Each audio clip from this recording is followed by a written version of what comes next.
TV নিউজে আপনাদের সকলকে স্বাগত। প্রথমেই চোখ রাখবো নিউজ হেডলাইন্সে। এবার আসছে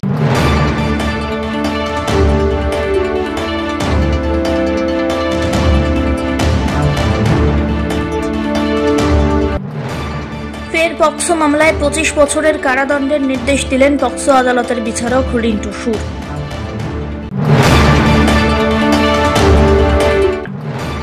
দেড় মাসের শিশু মৃত্যুর ঘটনাকে ঘিরে উত্তাল হয়ে উঠল জলপাইগুড়ির লাটাগুড়ি ক্রান্তি মোড় এলাকা। পথ অবরোধ স্থানীয় এবং পরিবারের।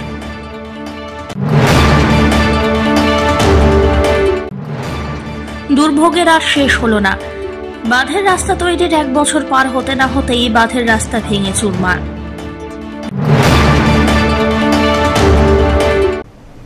এবার আসছে বিস্তারিত সংবাদে। নাবালিকাকে যৌন নির্যাতনের অভিযোগে অভিযুক্তকে 25 বছরের কারাদণ্ডের ঘোষণা করলেন বৃহস্পতিবার জলপাইগুড়ি জেলা আদালতের পক্সো কোর্টের বিচারক রিন্টু সুর। এমনটাই জানিয়েছেন সহকারী সরকারি আইনজীবী দেবাশিস দত্ত। ভিকটিমকে লিগ্যাল সার্ভিস অথরিটির পক্ষ থেকে 5 লক্ষ টাকারও দেওয়ার নির্দেশ দেওয়া হয়েছে। 2021 সালের 6 আগস্ট ধূপগুড়ি থানা এলাকায় ঘটে এই ঘটনা। অভিযোগ পেয়ে তদন্তে নেমে পুলিশ অভিযুক্তকে গ্রেফতার করে। অভিযুক্ত নাবালিকার পড়শি, ওই অভিযুক্ত পুরুষ। নাবালিকাকে চকলেটের লোভ দেখিয়ে ভাড়া বাড়িতে নিয়ে যায় অভিযুক্ত। বাড়িতে কেউ ছিল না, সেই সুযোগে যৌন হেনস্থা করা হয়। এই মামলায় মোট 11 জন সাক্ষ্য গ্রহণ করে আদালত। সওয়াল জবাব শুনে এদিন অভিযুক্তকে দোষী সাব্যস্ত করে 25 বছরের কারাদণ্ডের কথা ঘোষণা করল পক্সো কোর্টের বিচারক। এছাড়াও 50,000 টাকার জরিমানা, অনাদায়ে আরও 5 মাসের কারাদণ্ডের নির্দেশ দিয়েছেন বিচারক। আজকে পক্সো আদালতের বিচারক মাননীয় রিন্টু সুর একটি ধূপগুড়ির একটা মোকদ্দমায় আজকে সাজা ঘোষণা করেছেন। এই ঘটনাটি অভিযোগ দায়ের হয়েছিল 6/8/2021 তারিখে এবং ঘটনাটি ঘটেছিল 3/8/2021 তারিখে বিকেল 4টা 4:30টার সময়। সেই সময় এই নাবালিকা মেয়েটি, তার বয়স তখন 7 বছর ছিল, সে বাড়ির সামনে খেলছিল। তখন এই আসামি ওই একই পাড়াতে একটা বাড়িতে ভাড়া থাকতো। সেই মেয়েটিকে সেই বাড়িতে চকলেটের লোভ দেখিয়ে নিয়ে যায় এবং সেই ভাড়ার বাড়িতে তখন কেউ ছিল না এবং ছেলেটি একাই থাকতো সেই ঘরে নিয়ে যায় এবং মেয়েটিকে বিবস্ত্র করে তার শরীরের বিভিন্ন অংশে হাত দেয় এবং তার যৌনাঙ্গেও আঙুল ঢুকিয়ে দেয় এবং মেয়েটিকে ভয় দেখায়, মারধর করে, যে কথা যেন কাউকে না বলে। এবং মেয়েটি বাড়িতে ফিরে এসে অসুস্থ হয়ে পড়ে এবং মেয়েটির প্রচণ্ড হাই ফিভার, জ্বর আসে মেয়েটির। তো মেয়েটির মা মেয়েটিকে তার পরের দিন ধূপগুড়িতে এক ডাক্তারের কাছে নিয়ে যায়, প্রাইভেট ডাক্তারের কাছে। প্রাইভেট ডাক্তার মেয়েটিকে দেখার পরে বলে যে এটাকে জলপাইগুড়ি হাসপাতালে নিয়ে আসার জন্য বলে তাদেরকে। তারা জলপাইগুড়িতে একটি নার্সিংহোমে নিয়ে আসে এবং নিয়ে আসার পর সেখানকার ডাক্তাররা মেয়েটিকে দেখে বলে যে আপনারা থানায় গিয়ে অভিযোগ দায়ের করুন, আপনার মেয়ের সঙ্গে কিছু একটা ঘটেছে। তারপরে মেয়েটি তার দিদিকে সবার প্রথম ডিসক্লোজ করে ঘটনার ব্যাপারে এবং তারপরে তার মা ঘটনাটি জানতে পারে। তারপরে তার বাবা থানায় অভিযোগ দায়ের করে। এই ঘটনাতে পুলিশ আসামিকে অ্যারেস্ট করে এবং পুলিশ তদন্ত শেষ করে চার্জশিট দাখিল করে। পক্সো 6 ধারায় এই মামলায় চার্জ গঠন হয় এবং এই কেসটিতে টোটাল 11 জন সরকারি পক্ষ থেকে সাক্ষী প্রদান করে এবং 2 জন আসামির পক্ষ থেকে সাক্ষী দেয় এই কেসে। এবং তারপরে উভয় পক্ষের সওয়াল জবাব হওয়ার পরে মহামান্য আদালতের বিচারক আজকে এই আসামি রঞ্জন বর্মনকে 25 বছরের সশ্রম কারাদণ্ড সঙ্গে 50,000 টাকা জরিমানা, অনাদায়ে আরও 5 মাসের সশ্রম কারাদণ্ড ঘোষণা করেন এবং ভিকটিমকে 5 লক্ষ টাকা ক্ষতিপূরণ দেওয়ার জন্য ডিস্ট্রিক্ট লিগ্যাল সার্ভিস অথরিটিকে অর্ডার করেছে। দেড় মাসের এক শিশুর মৃত্যুর ঘটনা ঘিরে বৃহস্পতিবার উত্তাল হয়ে উঠল জলপাইগুড়ির লাটাগুড়ির ক্রান্তি মোড় এলাকা। এই ঘটনার প্রতিবাদে পথ অবরোধে সামিল হলেন স্থানীয় বাসিন্দা এবং মৃত শিশুর পরিবার। ঘটনায় একাধিক সরকারি বাস ভাঙচুর করা হয়েছে বলে অভিযোগ। খবর পেয়ে ঘটনাস্থলে পৌঁছয় বিশাল পুলিশ বাহিনী। অভিযোগ, বুধবার স্থানীয় বাসিন্দা কবিতা অধিকারী এবং কৌশিক অধিকারীর 1.5 মাসের শিশুকন্যাকে লাটাগুড়ি গ্রাম পঞ্চায়েতের উত্তর ঝাড়মাটিয়ালি সুস্বাস্থ্য কেন্দ্রে টিকা দেওয়ার পর রাত্রিবেলায় শারীরিক অবস্থার অবনতি হয়। শিশুকে হাসপাতালে নিয়ে গেলে চিকিৎসকরা তাকে মৃত বলে ঘোষণা করেন। এই ঘটনার প্রতিবাদে এক স্থানীয় বাসিন্দা এবং মৃতের পরিবারের সদস্যরা শিশুর দেহ নিয়ে ক্রান্তি মোড়ে ময়নাগুড়ি লাটাগুড়ি জাতীয় সড়ক অবরোধ করে বিক্ষোভ দেখান। পাশাপাশি রাস্তায় টায়ার জ্বালিয়ে চলে অবরোধ। ঘটনা ঘিরে ব্যাপক উত্তেজনা ছড়ায়। উত্তেজিত জনতা উত্তরবঙ্গ রাষ্ট্রীয় পরিবহন সংস্থার মালবাজার ডিপোর 3টি গাড়িতে ভাঙচুর চালায়। একটি বাসের চালক জানিয়েছেন, মোট 3টি বাসের মধ্যে প্রথমের গাড়িটি ব্যাপক ক্ষতিগ্রস্ত হয়, বাকি গাড়িতেও ভাঙচুর চালানো হয়। এই সময় বাসের যাত্রীদের মধ্যে আতঙ্কের পরিবেশ সৃষ্টি হয়। যদিও সকল যাত্রী এবং বাস কর্মীদের কোনো ক্ষতি হয়নি। তারা বাসের ওপরে চড়াও হলেন কেন তা বুঝতেই পারছেন না কেউ। ক্ষতিগ্রস্ত 3টি বাসকে পরে জলপাইগুড়ির ডিপোতে ফিরিয়ে আনা হয়। নাই আজকে যে ডিউটি সে ডিউটি করেই যাচ্ছে। ওর ভুলের কোনো ইয়েই হলো না যে এটার যে একটা কোনো পানিশমেন্ট হওয়া দরকার সেটা কোনো হলো না, তাহলে আমার কমপ্লেন দেওয়া না দেওয়া ব্যাপারটা একই হয়ে গেল। তো এটার জন্য আমরা চাই যে এখানে যে পদ অবরোধ করছে, এখানে সবাই মিলে এখানে পদ অবরোধ যখন করা হয়েছে তাহলে সবার সিদ্ধান্ত চূড়ান্তই এখানে ওরা আসুক, বিএমওজ আসুক এবং কালকে ডিউটিরত অবস্থা যারা 3 জন ছিল বা 2 জন ছিল তারা আসুক, তাদেরকে এখানে আমাদের সামনে অ্যারেস্ট করুক। এবং এটা যে ভুল আমরা তো বলবো যে একে ইনজেকশন খালি না, একে যাই না বুঝে মার্ডার করা হয়েছে। এটা ইনজেকশন দেওয়া, এটা মার্ডার করা হয়েছে। আর দ্বিতীয় কথা বিএমও যেখানে আছে ওর ভুলটা ইয়ে করুক। আর এটা যদি ট্রেনিং সেন্টার খুলে রাখছে তাহলে ট্রেনিং সেন্টারটা আমরা রাখতে চাই না। যদি এখানে যদি ট্রেনিং প্রাপ্ত লোককে যদি রাখবে তবেই রাখুক, নাহলে এরকমের ট্রেনিং সেন্টার খুলে যদি বসে থাকে তাহলে আমরা এখানে এরকম ট্রেনিং সেন্টার খুলতে দেবো না। পরিষ্কার গল্প। এখানে যদি সঠিক লোক রাখে, এক্সপার্ট লোক রাখে তবেই রাখুক। কারণ আমরা যাদের ভরসায় আমরা চলি, আজকে আমার ঘরে হয় নাই, কালকে কারো ঘরে হবে, কালকে ওর ঘরে হবে, এগুলো যেন প্রতিদিন এই ঘটনাগুলো যেন না ঘটে, এর জন্য আমরা সবাই প্রতিবাদে নামছি। আমরা এটা পুরো শেষ পর্যন্ত দেখে ছাড়বো। কীর্তিকে অধিকারী বাচ্চাটা সুস্থ ছিল, একদম সুস্থ, কিছুই ছিল না, জ্বর সর্দি কিচ্ছু ছিল না। ভালো বাচ্চাটাকে নিয়ে গেলাম, ইনজেকশন দিলাম, আমি ভিডিও করে রাখছি। ইনজেকশন দিলাম, দেওয়ার পরে বাড়ি নিয়ে আসলাম, ভালোই আছে। জ্বরের ওষুধ দিতে চাইছে, আমি বলছি জ্বরের ওষুধ বাড়িতেই আছে, জ্বরের ওষুধ খাওয়াবো। তারপরে নিয়ে আসলাম, নিয়ে আসার পরে দেখতেছি বাচ্চাটা জ্বর আসতেছে হালকা হালকা, ওষুধটা খাওয়াইলাম, ঠিকই আছে। হঠাৎ করে বাচ্চাটা এমন হাঁচি দিল, নাকে মুখে রক্ত বের হয়ে গেছে। মানে বাচ্চার বয়স ছিল 1.5 মাস। 1.5 মাস বয়স। আর ইনজেকশন কয়টা দিছে সেন্টার থেকে? 3টা ইনজেকশন দিছে, পোলিও খাওয়াইছে, তারপরে হচ্ছে ওটা কি যেন একটা সিরিজে খাওয়াইলো, ইনজেকশনের সিরিজে ওষুধ খাওয়াইছে, ওটার নাম আমি জানি না। ওখানে যারা খাওয়াইছে তাদেরকে চিনেন? হ্যাঁ, তাদেরকে চিনি। নাম জানা আছে? নামটা তো জানা নাই। এই সেন্টারে ক্রান্তিমোড় সেন্টারে, যেটা লাটাগুড়ি ক্রান্তিমোড় সেন্টারে। তাহলে 3টা ইনজেকশন দেওয়ার পরে এরকম হয়েছে। আমি এখন ওইটার আমি শাস্তি চাই। আমার বাচ্চাটা সুস্থ, বাচ্চাটা গেল, আমি তো কিছু জানি না, আমরা সাধারণ মানুষ, আমরা কি জানি? তারা তো বলবে না যে 3টা ইনজেকশন নিতে পারবে কিনা বাচ্চাটা, এটা তো বলবে না, একদম বলে নাই। তার জন্য আমি ওইটার শাস্তি চাই। আমার বাচ্চাটাকে, যেমন আমার বাচ্চাটা চলে গেছে, এখন আমার বাচ্চাটা আমি চাই। লাগাতার হাতির তাণ্ডবে দিশেহারা ধূপগুড়ির চানাডিপাড়ি আলুর চাষিরা। প্রত্যেকদিন রাত্রিবেলায় মোড়াঘাট রেঞ্জের খট্টিমারি এবং তোতাপাড়া জঙ্গল থেকে বেরিয়ে এসে লোকালয়ে বিঘের পর বিঘে আলুর ক্ষেত নষ্ট করছে হাতির দল, এমনটাই অভিযোগ। এই ঘটনায় আবার বন দপ্তরের ভূমিকাতেও ক্ষোভ উগরে দিয়েছেন স্থানীয়রা। বন দপ্তর হাতির উৎপাত রুখতে ব্যর্থ বলে দাবি তাঁদের। নজরদারির অভাব সহ ক্ষতিপূরণ নিয়েও বন দপ্তরের ভূমিকা নিয়ে অভিযোগ তুলেছেন স্থানীয়রা। বাসিন্দাদের বক্তব্য, গত রাত্রিবেলায় তোতাপাড়ার জঙ্গল থেকে লোকালয়ে খাবারের উদ্দেশ্যে চানাডিপা এলাকায় একটি দলছুট দাঁতাল ঢুকে পড়ে।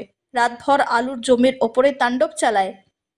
কৃষকদের দাবি, বিভিন্ন জায়গায় লোন করে আলু চাষ করেছেন তারা।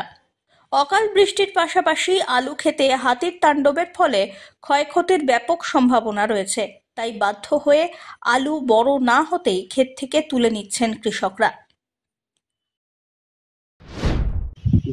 হাতি আসে। কোথা থেকে হাতি আসে? তোতাপাড়া জঙ্গল থেকে। হাতি এসে কি করছে? আলু ক্ষেত নষ্ট করে দিয়েছে। কাদের ক্ষেত এগুলো? আমাদের পাশের বাড়ি ভাইয়ের। কতগুলো? আধা বিঘা। আর প্রতিনিয়ত কি এইভাবে হাতি আসে? প্রতিনিয়ত আসে। কোন জঙ্গল থেকে আসে? তোতাপাড়া জঙ্গল। কি চাচ্ছেন আপনারা এইভাবে প্রতিনিয়ত হাতি আসে? বন দপ্তরকে বলতে ফোন করতেছি, বন দপ্তর আসে না। আসলে একটু ভালো হইতো। আসে না বন দপ্তর? না, আসে না। এভাবে কি প্রতিনিয়ত হাতির তাণ্ডব কিন্তু অব্যাহত রয়েছে? হ্যাঁ। আর মূলত আলু ক্ষেত ছাড়া আবার কি কি অন্য ক্ষেত যেমন কুমড়া আছে, ভুট্টা আছে, ঘিয়াঘড়ি আছে, বিম আছে, ওইগুলা ক্ষতি করে। এই যে যে ক্ষতি হয়েছে, এই ক্ষতিপূরণের আপনারা কি বন দপ্তরকে লিখিত অভিযোগ করলে বন দপ্তর কি সঠিক পরিমাণে ক্ষতিপূরণের টাকা বা কোনো কিছু দেয়, আশ্বাস দেয়? না। আপনারা করছেন কি অভিযোগ এর আগে? এর আগে অভিযোগ করছি, ফোন করছি, আসে না। এখন চাচ্ছেনটা কি? এখন আসুক, বন দপ্তর আসুক, আমাদের এগুলা দেখুক। সব্যসাচী মজুমদারের রিপোর্ট।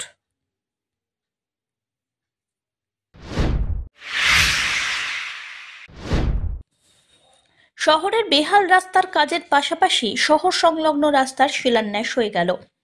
জলপাইগুড়ি সদর বিধানসভা কেন্দ্রের বিধায়ক ডক্টর পি.কে. বর্মা ছাড়াও এদিনের অনুষ্ঠানে উপস্থিত হয়েছিলেন 14 নম্বর ওয়ার্ডের কাউন্সিলর সন্দীপ ঘোষ, অরবিন্দ অঞ্চলের প্রধান রাজেশ মণ্ডল, খড়িয়া অঞ্চলের প্রধান কানুন অধিকারী সহ অন্যান্যরা।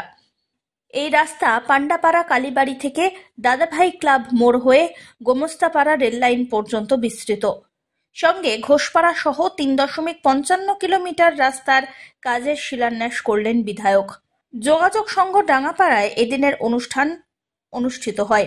এ বিষয়ে ডক্টর প্রদীপ কুমার বর্মা জানিয়েছেন, বহু প্রতীক্ষিত রাস্তার শিলান্যাস হয়ে গেল, খুব তাড়াতাড়ি রাস্তার কাজ শেষ করা হবে। এটা একটা দীর্ঘ প্রতীক্ষিত রাস্তার শিলান্যাস আজকে এখানে সম্পাদিত হলো। এটা আমাদের 14 নম্বর খড়িয়া অঞ্চলের থেকে মিউনিসিপ্যালিটির 14 নম্বর ওয়ার্ডের পান্ডাপাড়া কালীবাড়ি খড়িয়া অঞ্চলের মধ্য থেকে আমাদের 14 নম্বর ওয়ার্ডের ভেতর থেকে 15 নম্বর ওয়ার্ডের ভেতর থেকে যে দীর্ঘ রাস্তা 3.5 কিলোমিটার, সেই রাস্তা এরপরে গিয়ে অরবিন্দ গ্রাম পঞ্চায়েতের মধ্যে দিয়ে একদম ওই রেল লাইন অবধি বিস্তৃত এই রাস্তার আজকে শুভ উদ্ঘাটন, তার শিলান্যাসের এখানে সম্পন্ন হলো। এটা দীর্ঘ প্রতীক্ষিত ছিল, বিভিন্ন রকম টালবাহানা ছিল এর, কিছু কিছু টেকনিক্যাল ব্যাপারের জন্য, কিন্তু আমরা আজকে খুবই খুশি যে আমাদের মাননীয় মুখ্যমন্ত্রীর অনুপ্রেরণায় এবং উত্তরবঙ্গ উন্নয়ন দপ্তরের আর্থিক আনুকূল্যে এই রাস্তার আজকে শিলান্যাস সম্পন্ন হলো এবং খুব শীঘ্রই আশা করছি এই রাস্তা পেভার ব্লক রাস্তা এটার কমপ্লিট হয়ে যাবে এবং জনসাধারণ এর যে সুফল সেটা খুব শিগগিরই পেতে শুরু করবে।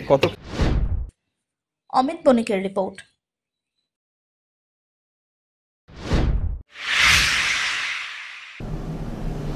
নিয়ে নিচ্ছে ছোট্ট একটি বিরতি, ফিরে আসছি বিরতির পর, সঙ্গে থাকুন।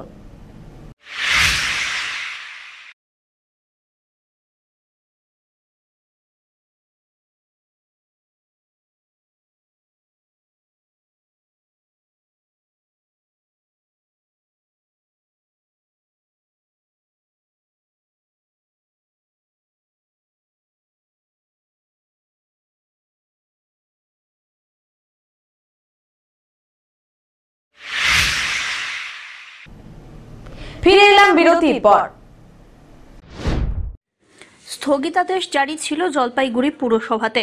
সেই জমিতে পুনরায় নির্মাণ কাজ শুরু করে বিতর্কে জড়ালো জলপাইগুড়ির পদ্ম শিবির।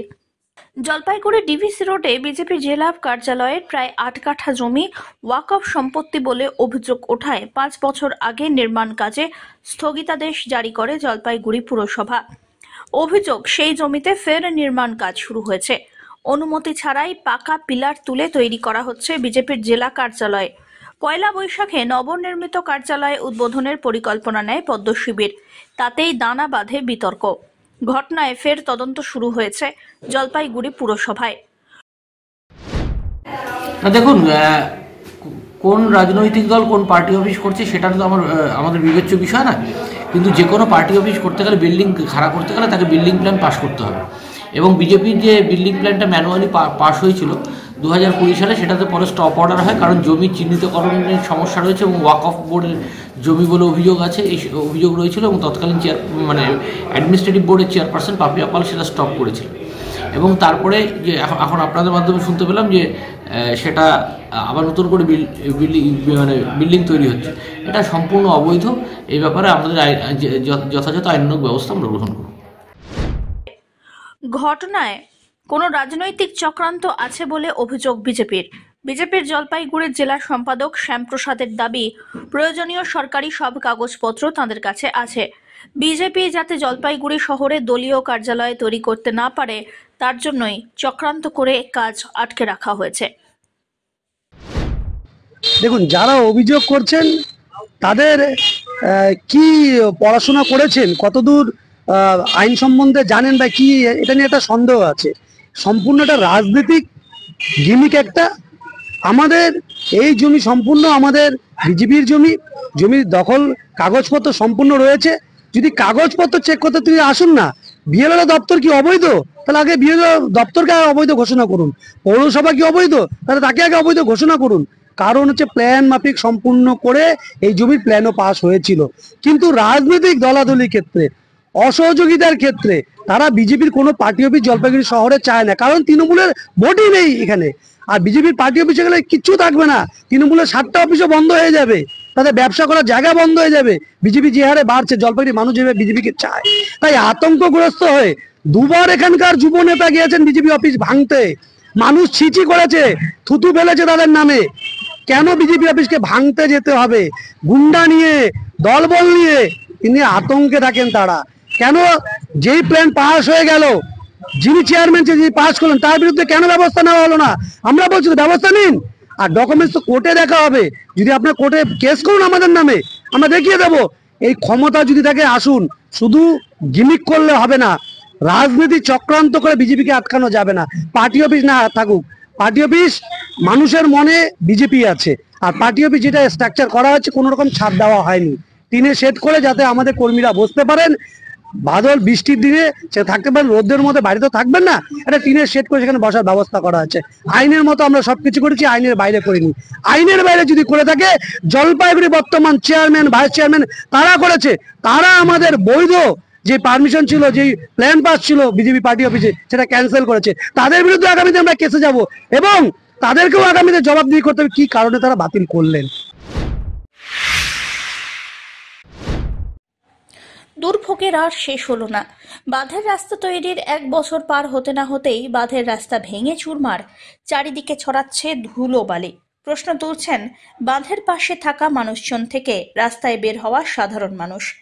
1 বছরও পার হয়নি, তার মধ্যেই কিং সাহেবের ঘাটের যে রাস্তা তৈরি করা হয় সেই রাস্তার দশা এখন বেহাল। চারিদিকে বালি উড়ে এলাকায় এমন পরিবেশ নষ্ট হয়েছে যে ওই পথ দিয়ে কোনো মানুষের যাতায়াত করাই দুঃসাহ হয়ে পড়ছে। চারিদিকে খানা খন্দ, উঠছে বালি।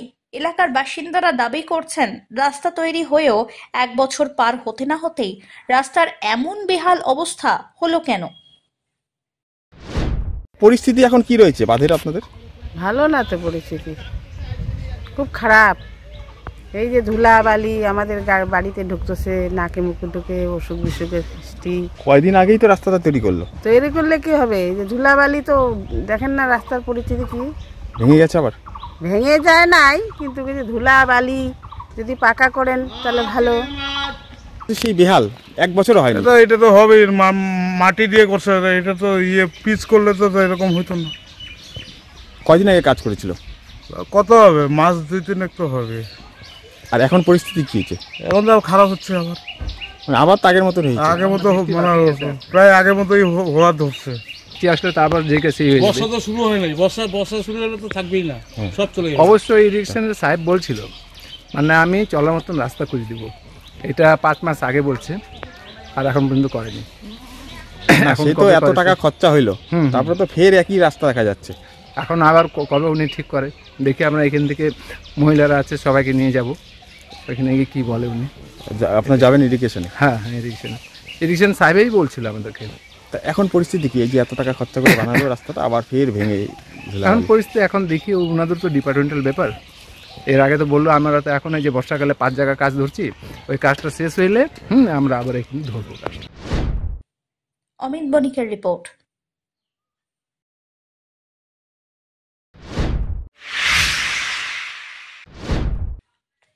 যাদবপুরের ঘটনাকে কেন্দ্র করে প্রতিবাদ মিছিল, বিক্ষোভ সভা অনুষ্ঠিত হয়ে গেল জলপাইগুড়িতে। যাদবপুর বিশ্ববিদ্যালয়ের ঘটনার প্রতিবাদে পথে নামে বামপন্থী শিক্ষাকর্মী সংগঠনের যৌথ মঞ্চ। এদিন শিক্ষক ও শিক্ষাকর্মী যৌথ মঞ্চের ডাকে জলপাইগুড়ির কদমতলা সংলগ্ন শিক্ষক ভবনের সামনে থেকে যাদবপুরের ঘটনার প্রতিবাদ মিছিল শহরের বিভিন্ন পথ পরিক্রমা করে থানা মোড়ে পৌঁছয়। এরপরই থানা মোড়ে সংগঠনের পক্ষ থেকে বিক্ষোভ সভা হয়। ঘটনা নিয়ে শিক্ষামন্ত্রী ব্রাত্য বসুর পদত্যাগের দাবি জানান সংগঠনের সদস্যরা। উপস্থিত ছিলেন এবিপিটিএ জলপাইগুড়ি জেলা সম্পাদক বিপ্লব ঝা, এবিটিএ জেলা সম্পাদক প্রসেনজিৎ রায় সহ শিক্ষক আন্দোলনের নেতৃবৃন্দ। গোটা যাদবপুরের যে ঘটনা, যাদবপুরের যে নৃশংস ঘটনা, সেই ঘটনার তীব্র প্রতিবাদ জানিয়ে আমরা একটা প্রতিবাদ এবং ধিক্কার সভা অনুষ্ঠিত করলাম। তার পাশাপাশি আমরা অবিলম্বে শিক্ষামন্ত্রীর বিরুদ্ধে এফআইআর করা সহ তাকে গ্রেপ্তারের দাবি, অবিলম্বে অপদার্থ শিক্ষামন্ত্রীর পদত্যাগের দাবি সহ শিক্ষাক্ষেত্রে নৈরাজ্য বন্ধ করে সুস্থ পরিবেশ বজায় রাখার আহ্বান আমরা শিক্ষক সমাজ জানালাম। আমরা ছাত্রদের পাশে আছি, গণতন্ত্র প্রিয় শুভবুদ্ধি সম্পন্ন ছাত্র সমাজের সাথে আমরা থাকব। শিক্ষক, ছাত্র, শুভবুদ্ধি সম্পন্ন অভিভাবকদের ঐক্য তৈরি করেই আমরা গোটা রাজ্যের শিক্ষাক্ষেত্রে নৈরাজ্য বন্ধ করে একটা সুস্থ পরিবেশ ফিরিয়ে আনার দাবিতে আমাদের লড়াই চলবে। আর এই লড়াইয়ে আমরা শিক্ষামন্ত্রীর পদত্যাগ চাইছি, রাজ্য সরকারের বিরুদ্ধে ধিক্কার জানাচ্ছি, শিক্ষা দপ্তরের বিরুদ্ধে ধিক্কার জানাচ্ছি। এটাই আজকের আমাদের কর্মসূচির মূল বিষয়। সব্যসাচী মজুমদারের রিপোর্ট।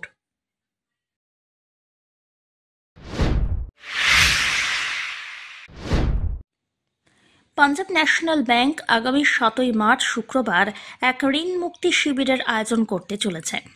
পাঞ্জাব ন্যাশনাল ব্যাংকের উচ্চ আধিকারিকদের উপস্থিতিতে নন পারফর্মিং অ্যাসেট অর্থাৎ কোনো কারণে খারাপ হয়ে যাওয়া ঋণ থেকে এই শিবিরের মাধ্যমে নিষ্পত্তি পেতে পারেন গ্রাহকরা। শহরতলির নেতাজি সংঘ পাঠাগার পবিত্রপাড়ায় জলপাইগুড়িতে এই বিশেষ শিবিরের আয়োজন করতে চলেছে এই রাষ্ট্রায়ত্ত ব্যাংকটি। আমাদের কালকে একটি মেগা ঋণ মুক্তি শিবিরের আয়োজন করা হয়েছে শহরতলি পাঠাগার ক্লাব জলপাইগুড়িতে। তো এখানে আমাদের যারা নন পারফর্মিং অ্যাসেট হোল্ডার, মানে যাদের কোনো কারণে লোন খারাপ হয়ে গেছে, তারা একটি সুযোগ পাচ্ছেন এখানে ওয়ান টাইম সেটেলমেন্ট করে তাদের ঋণ মকুব সার্টিফিকেট নিয়ে যাওয়ার একটা সুযোগ তারা পাচ্ছেন। তো আমার সবার কাছে অনুরোধ, যারাই আমাদের পাঞ্জাব ন্যাশনাল ব্যাংকের যারা গ্রাহক রয়েছেন, যারা কোনো কারণে লোন পরিশোধ করতে পারেননি, তাদের কোনো ফ্যামিলির কারণে হোক বা কোনো কারণে হোক, তারা অবশ্যই এই ক্যাম্পে আমাদের আসুন। এখানে আমাদের উচ্চপদস্থ সাহেবরা সব থাকবেন এবং এখানে আপনার ওয়ান টাইম সেটেলমেন্টের আপনি লাভ ওঠাতে পারবেন। শেষ করবার আগে নিউজ হেডলাইন্স আরো একবার।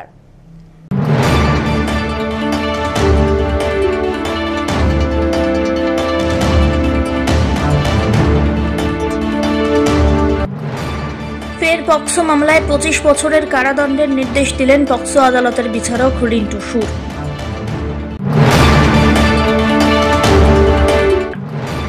দেড় মাসের শিশু মৃত্যুর ঘটনাকে ঘিরে উত্তাল হয়ে উঠল জলপাইগুড়ির লাটাগুড়ি ক্রান্তি মোড় এলাকা। পথ অবরোধ স্থানীয় এবং পরিবারের।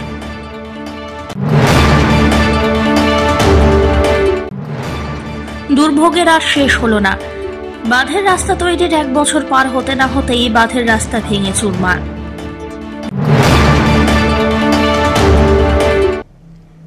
এখনকার মতন এভি নিউজ এ পর্যন্তই। পরবর্তীতে আসছি আরো সংবাদ নিয়ে। দেখতে থাকুন আমার ভিশন। নমস্কার।